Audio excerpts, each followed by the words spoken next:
Alright, listen up. Rick Ross finally opened his mouth, and the sentences that tumbled out may have set fire to whatever was left of the empire Rick Ross spent 2 decades building. For 6 straight months, 50 Cent has been on a full-blown warpath, dragging Rick Ross across every timeline the internet has, waving paperwork like a prosecutor at closing arguments, screenshotting filings, and holding Rick Ross' wallet up for the entire culture to inspect like a public trial dressed up as entertainment. And Rick Ross? Radio silence. Not a tweet. Not a shrug. Not a wink at a lens. Absolutely nothing. Which, if we're being real for a second, made a growing chunk of listeners quietly wonder if 50 Cent might actually be holding the truth in his hand this round. Not gossip. Not a bluff. The real thing. Then the ground shifted. Rick Ross stepped out of the shadows, stared straight into a camera, and finally addressed the money question head-on. And the answer he delivered was the kind of statement that either resurrects a reputation or drops the last shovel of dirt on the coffin. Right now, hip-hop is planted on both sides of that grave, and nobody agrees on which side Rick Ross just landed on. Half the culture thinks Rick Ross just saved himself with one calculated speech. The other half thinks Rick Ross just fired the exact bullet 50 Cent has been trying to land on him for half a year. Both sides are convinced.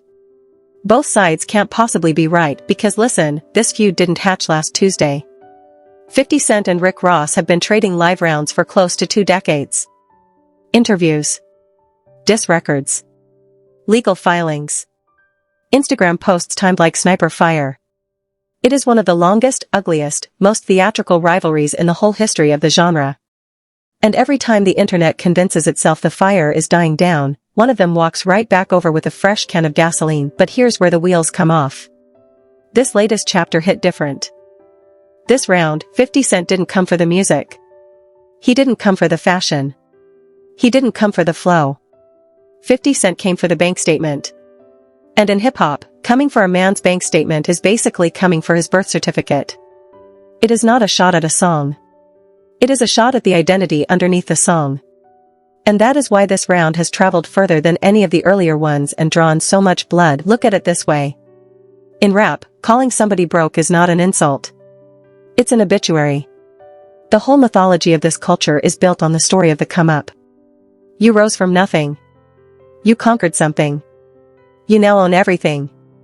So when a figure like 50 Cent, a man who has spent the last 10 years turning himself into a walking business school lecture on empire building, starts openly telling the internet that one of the biggest names in the game is drowning in red ink, the audience does not scroll past. The audience leans in. Fans start playing forensic accountant in the comment section. Bloggers start pulling records. Podcasters start building theories. And once that theory sinks its teeth in, no amount of chain flexing pulls it back out. The chain only makes the theory louder, because now the chain becomes evidence at the trial. Every luxury post Rick Ross drops becomes Exhibit A for whichever side you already picked. Rick Ross had to talk. There was no other move on the board. The only remaining question was whether the words Rick Ross chose would put out the wildfire or hand 50 Cent a fresh box of matches. Hold that thought, because the answer is uglier than you're expecting. And the fallout from those first sentences Rick Ross let out of his mouth is still radiating into every corner of the culture right now in ways Rick Ross almost certainly did not plan for. To understand why the words Rick Ross said carry so much weight, wind the tape back a beat and remember how the finance narrative was born. This wasn't just 50 Cent yapping on a podcast. Real documents surfaced. Real court filings. Judgments. Unpaid bills. Sealed rulings that briefly saw daylight.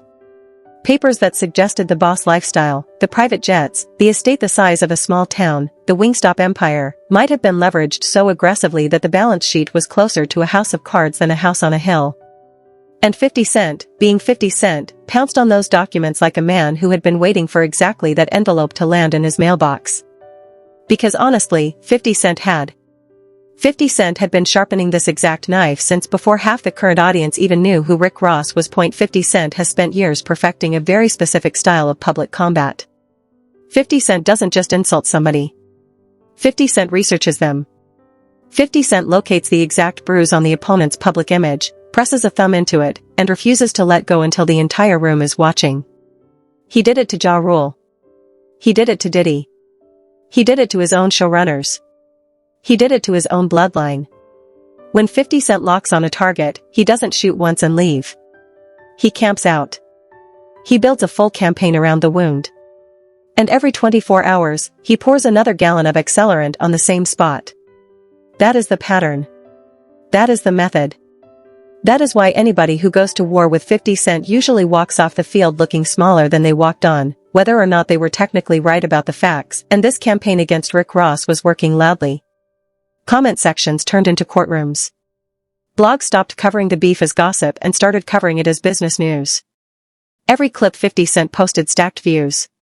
Every meme he built became a lifted joke in group chats. Talk shows carved out full segments. Barbershops split down the middle. Fans who used to ride for Rick Ross out of pure habit started hesitating. And every hour Rick Ross refused to say anything, the theory grew another root. Back in the day, silence used to be regal. Silence used to be the flex. You didn't respond to noise because you were above the noise. But the algorithm rewrote what silence means. In 2026, silence is not dignity anymore. Silence is a confession you didn't sign. If you don't defend yourself in this new arena, the internet writes your defense for you, and it writes it in ways you will not enjoy. The internet always drafts the worst possible version. That's what the internet does when you leave it alone with your reputation. Rick Ross figured that out eventually.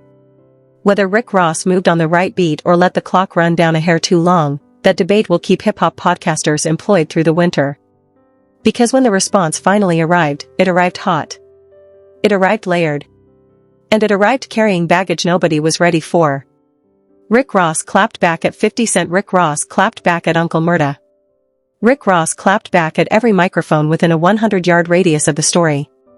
And Rick Ross did not pull the punch. Rick Ross walked out with the tone of a man who had been counting the hours until he could finally speak. And the second the muzzle came off, everything Rick Ross had been holding back for 6 months came flying out at once. Some of it was sharp. Some of it was smart. And some of it was the kind of line you say under pressure and regret 2 days later when the internet has archived it forever. The trigger that finally cracked the silence, funny enough, wasn't even 50 Cent this time. It was a photograph. A grainy shot of what looked like Rick Ross sitting alone in a foreign airport. No security detail visible. No glam squad. No assistant hovering nearby. Waiting on a commercial flight like any other mortal in the terminal. Uncle Murda amplified it. The internet dissected the image frame by frame. And suddenly, Rick Ross didn't look like a boss anymore. Rick Ross looked like a passenger stuck at gate C14 hoping the Wi-Fi worked. And that image, more than any lawsuit, more than any filing, was the flint that finally struck steel inside Rick Ross. One picture ended a 6-month silence. That is how much imagery matters to a man like Rick Ross. Rick Ross can walk past a stack of legal papers without flinching. But show Rick Ross a picture of himself looking ordinary, and the microphone turns on within 24 hours. Because Rick Ross knows how imagery works. Rick Ross' entire brand is imagery. Rick Ross doesn't sell songs. Rick Ross sells lifestyle. Rick Ross sells the idea that if you grind long enough and hard enough, you too can own an estate large enough to require a fleet of tractors. And when a picture cuts against that story, the picture is not just a picture. The picture is a threat to the entire product. So when Rick Ross finally stepped in front of a camera, Rick Ross came swinging at every angle of that photograph at once. He wanted to erase the image from the timeline. And in the process of trying to erase it, Rick Ross made it 3 times more famous, because that is always how these things go. The moment you attack the picture goes on tour. Rick Ross said the private jet was in the shop. Fine. He said it was getting Starlink installed. Fancy. He said he chose to fly commercial because he was headed to Colombia to link up with Trick Daddy and party. Whatever. But then Rick Ross said something that pulled the whole speech sideways.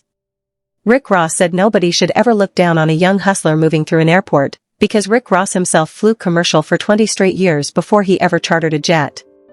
That line was engineered to sound humble. It landed differently.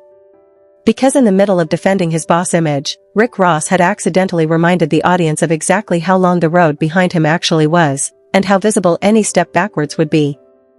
It was the kind of sentence that plays well in a documentary and plays terribly in a defense speech. Rick Ross was giving the audience an origin story when the audience was asking about the current chapter. Then Rick Ross turned the volume up. He went straight at the paperwork.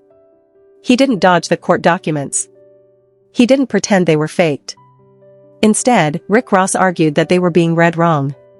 He argued that anyone who truly understood how wealth functions at his tier would understand that debt in business is a tool, not a tombstone. That leveraging a portfolio is not the same as torching a bank account. That a balance sheet that looks apocalyptic to a civilian is often the balance sheet of somebody quietly compounding a fortune. And to be fair here, Rick Ross was not entirely wrong. That is genuinely how big money moves. Real estate empires run on debt. Restaurant chains run on debt. Entertainment ventures run on debt. If you cracked the paperwork behind almost any billionaire in America, half of it would read like a horror film if you didn't know what you were looking at. The problem was not that Rick Ross made the argument. The problem was that Rick Ross made the argument for exactly one paragraph before he lost the discipline to stay in it. Here's where the argument started leaking. Rick Ross made the intellectual case for one paragraph and then abandoned it. Instead of walking the audience through a single concrete number, instead of showing one signed statement from an accountant, instead of putting one specific asset in frame with documentation, Rick Ross retreated to a comfort zone. He started flexing. He talked about the mansion. He talked about the cars. He talked about the portfolio in the vaguest possible language, words like massive and empire and generational, without ever attaching a decimal point to any of it. And when you're trying to disprove a specific financial claim, vibes are not evidence. Vibes are what people who cannot show evidence reach for instead of evidence. The internet clocked it instantly. And the moment the internet clocks a rhetorical dodge, the internet does not forget. It becomes a supercut. It becomes a meme. It becomes a running joke that follows the artist into every future interview until the heat death of the universe. Twitter noticed. Instagram noticed. Reddit noticed with academic precision, because Reddit always does. People began pointing out, correctly, that owning something and displaying something are not the same activity. Anyone can lease a Rolls-Royce for a weekend. Anyone can rent a mansion for a photo shoot. Anyone can stand in front of somebody else's yacht. What separates the mythology from the ledger is documentation. And documentation was the exact thing Rick Ross would not put on the table. Not couldn't. Would not. That distinction became the whole conversation. Because if the paperwork existed and looked fine, showing it would take about 11 seconds. And those 11 seconds have not happened. 50 Cent, of course, watched every second of this unfold in real time. And 50 Cent does not miss a window. Within hours, 50 Cent was back on the timeline. This time with a smirk instead of a scowl. Because here's the thing so many of 50 Cent's opponents underestimate. 50 Cent is not just a fighter. 50 Cent is a showman. 50 Cent doesn't simply attack. 50 Cent performs the attack. Every clash becomes a limited series with cliffhangers and running gags and named characters. And the audience, even the audience that claims to hate him, cannot look away, because the show is genuinely well produced. 50 Cent posted clips. He layered captions. He built photo grids. He recorded voice memos. He made memes about the mowing tractor. He made memes about the airport photo. He made memes about the Starlink line. And every single one of those posts stacked engagement while Rick Ross was still typing his next serious paragraph. 50 Cent was speaking in headlines. Rick Ross was speaking in essays. And the headlines were beating the essays by a margin that was almost embarrassing to watch. That is the asymmetry that has made 50 Cent one of the most dangerous public opponents alive. If you fight 50 Cent with logic, he answers with comedy. If you fight 50 Cent with comedy, he answers with paperwork. If you fight 50 Cent with paperwork, he answers with cinema. You cannot pin 50 Cent down long enough to land one clean shot, because 50 Cent keeps changing the game while the other side is still setting up the board. This is not luck. This is not accident. This is a 2-decade craft. 50 Cent studies public warfare the way generals study battles. And Rick Ross, whether he chose to or not, walked into a narrative war with the man who literally teaches the class. Meanwhile, Rick Ross was trying to switch strategies. He pivoted from defense into legacy mode. He started talking Wingstop. He started talking about the real estate scattered across Atlanta. He started talking about Maybach Music Group and the artists Rick Ross had personally lifted out of anonymity. His argument became, basically, don't let one man rewrite the story of everything I have ever built. On paper, that pivot was strategic. Highlight reels are compelling. Legacy talk works. In practice, pivoting to your greatest hits when the audience is asking about last month's bank statement reads as evasion. It reads like a magician waving one hand while trying to hide the other. Viewers weren't there for a career retrospective. Viewers were there for the receipts. And every paragraph Rick Ross spent not producing receipts felt, subtly, like a paragraph confirming that receipts might not exist. That may not be fair. But that is how the audience read it. And the audience is the judge in this genre. Always. 50 Cent walked right into that gap and started rearranging the furniture. 50 Cent kept it simple. Kept looping back to the same question. Show us the proof. If everything is beautiful, show the paperwork. If the empire is intact, show the ledger. Simple. Repetitive. Devastating. Because 50 Cent has figured out what most public feuders never learn. One sharp question, repeated calmly for weeks, does more damage than 1,000 angry paragraphs. Rick Ross was writing essays. 50 Cent was writing headlines. And the headlines were winning. Every time Rick Ross tried to answer with volume, 50 Cent answered with a single line that fit inside a screenshot. Screenshots always beat paragraphs. That is how information moves now. Then the professionals stepped in. Not the fans. Not the podcasters. The actual industry. Executives started whispering.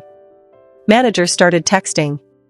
Sponsors started doing what sponsors always do when a headline is on fire. They quietly began reviewing their exposure. That is the part people outside the business never fully appreciate. In hip-hop, public perception and private balance sheet are not separate instruments. They are the same instrument. If the internet is convinced you are broke, potential partners will hear the same rumor. They won't say it out loud. They will simply take a little longer to return your call. They will require a slightly deeper conversation before they sign. That is not a career ending. That is a career slowing down. And a slowing career is sometimes worse than an ending career, because it happens in slow motion, in front of everyone. You don't get the drama of a collapse. You get the quiet indignity of a slow leak. Rick Ross seemed to understand the stakes were climbing. He recalibrated. He booked more podcast appearances. He sat with journalists. The tone softened. Rick Ross became less bombastic and more strategic. He tried to remind people of the entire body of work, the music, the food, the fashion-adjacent plays, the mentorships. He wanted the conversation to zoom out. Some of the audience zoomed with him.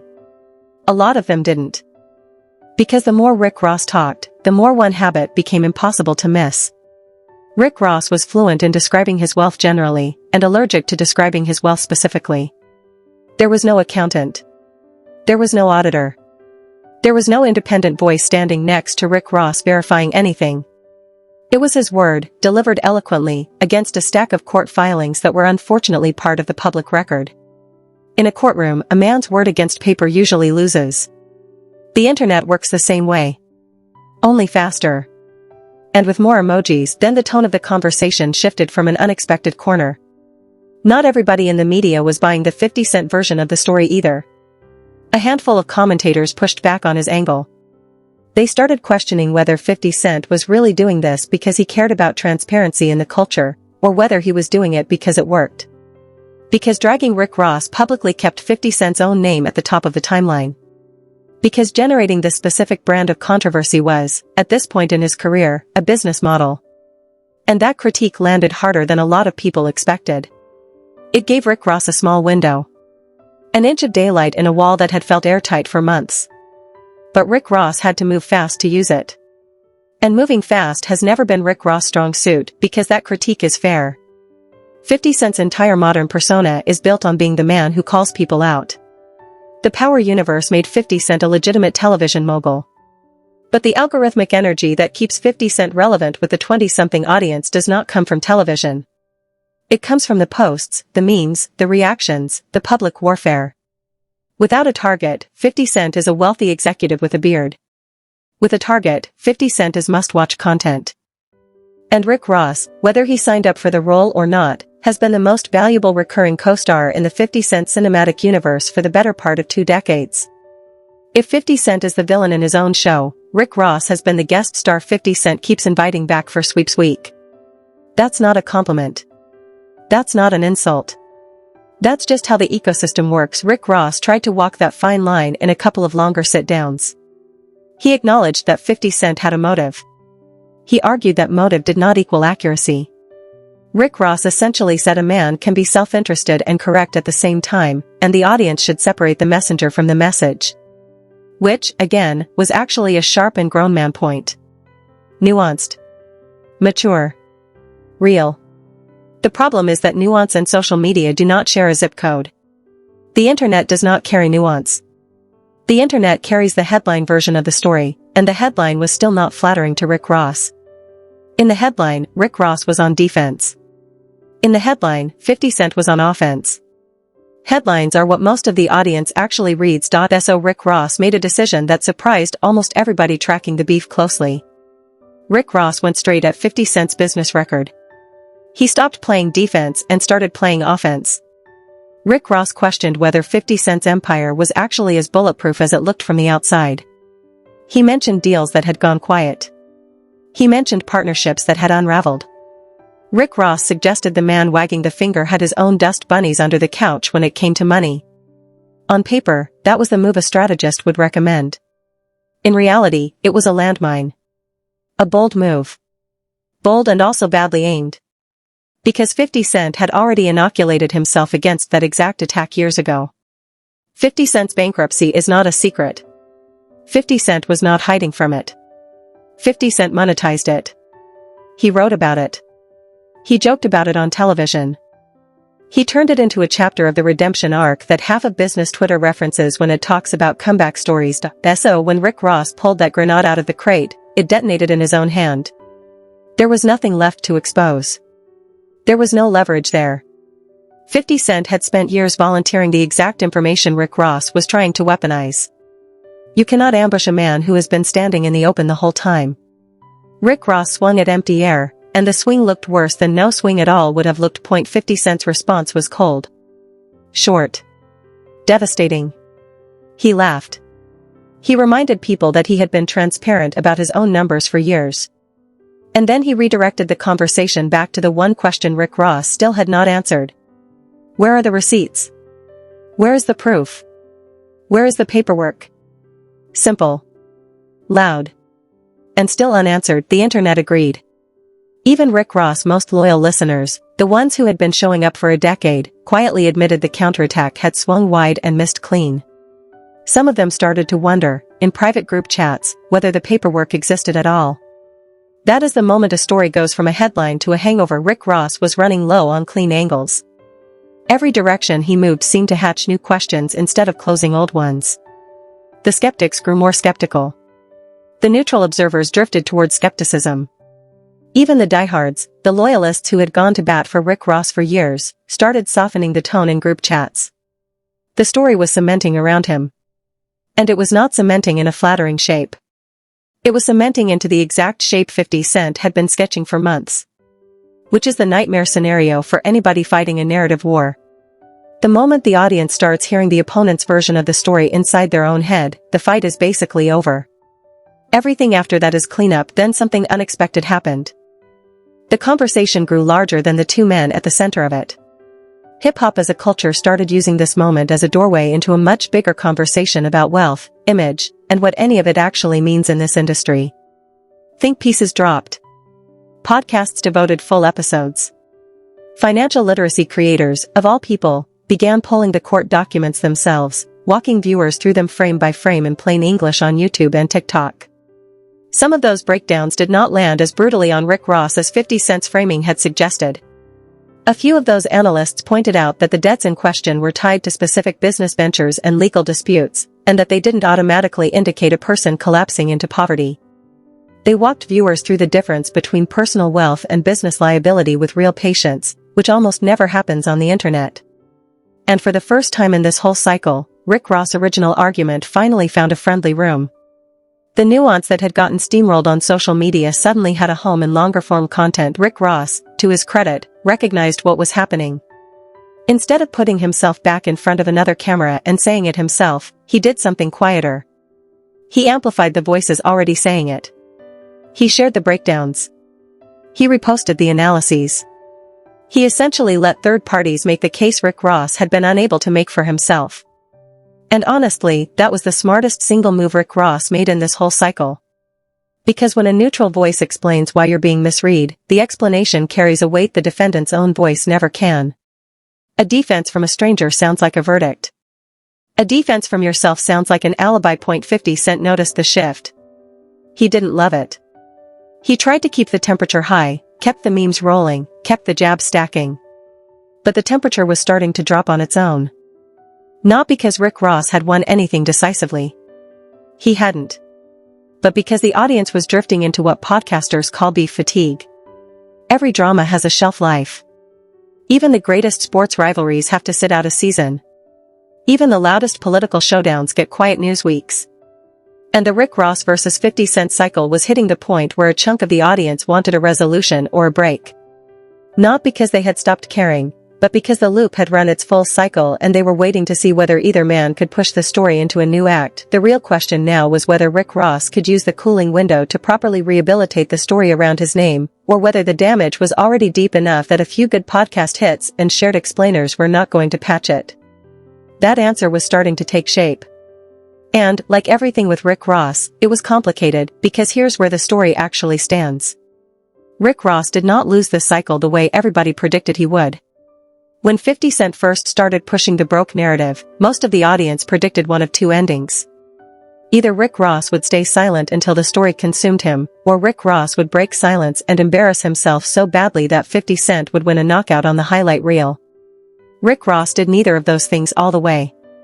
What Rick Ross actually did was messier and more human. He fumbled. He recovered. He fumbled again. He recovered again. Rick Ross tried 5 different responses in 5 different tones across 5 different weeks. Some worked. Some didn't.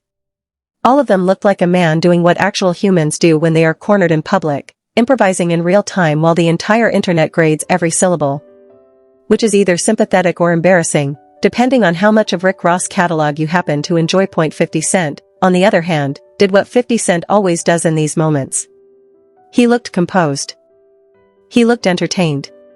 He looked like a man playing a video game he had already beaten 100 times before, because in a way, he had.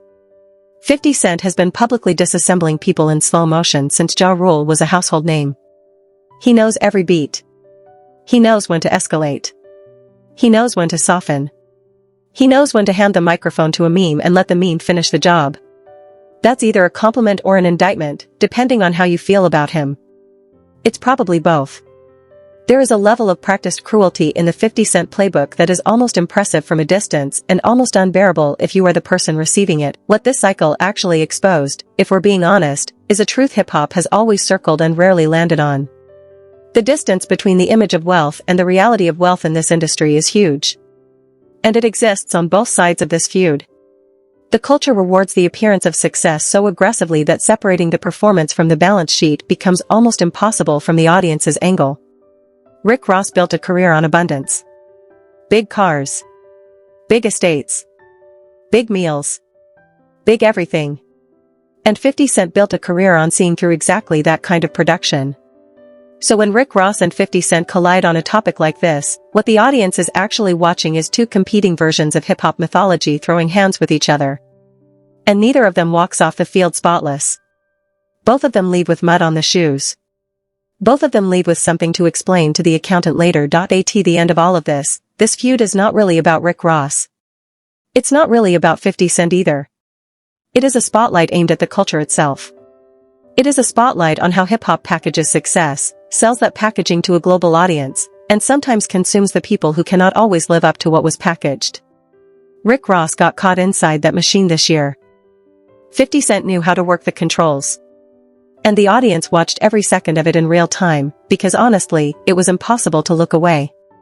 The whole cycle was a masterclass in how modern narratives get built and how they get demolished, delivered by 2 men who have been at war with each other longer than some of the current audience has been alive. Whether Rick Ross walks out of this with his reputation intact is still an open file.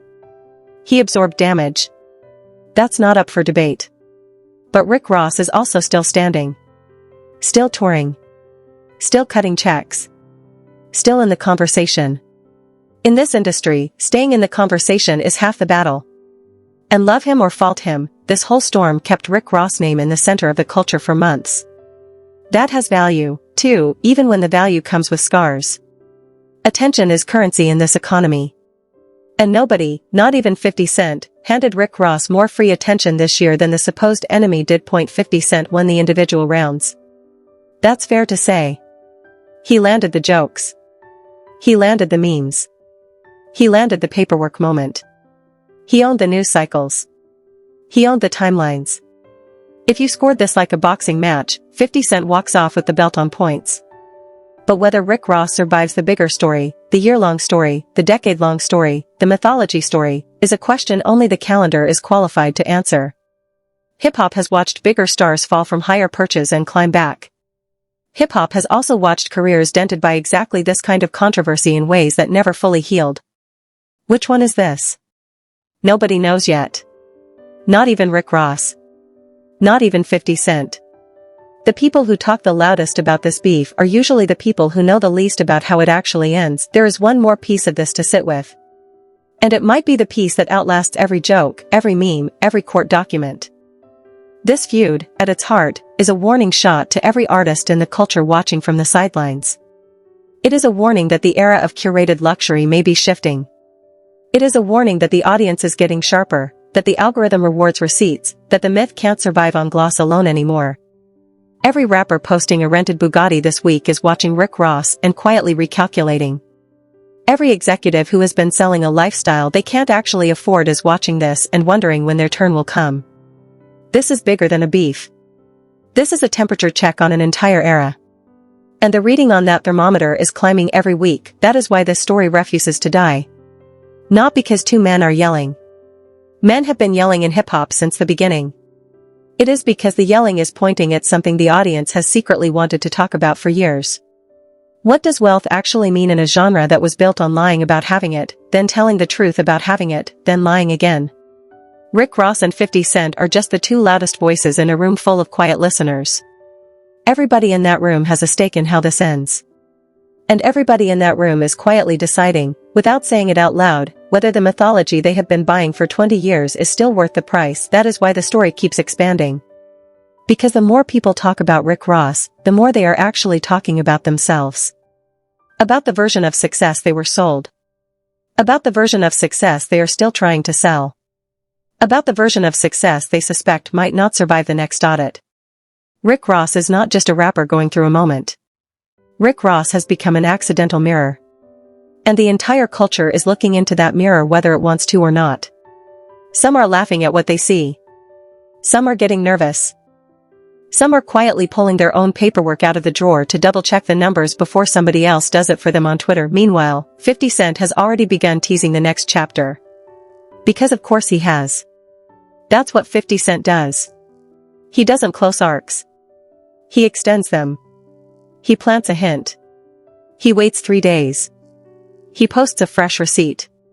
He drops a caption that pulls 100,000 comments. He keeps the show on the air. And every time you think you have watched the finale, another episode lands on his timeline.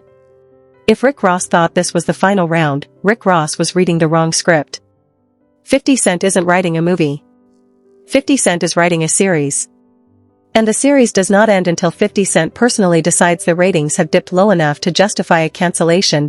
So the question I'm dropping in your lap, the one that will not resolve itself in a highlight reel, is this. Do you believe Rick Ross when he says the paperwork does not tell the real story? Or do you believe 50 Cent when he says the paperwork tells the only story that matters? Drop your verdict in the comments. Don't be shy. Because the internet is watching. The algorithm is listening. And the next chapter of this saga is already loading in the background. That's where I leave this.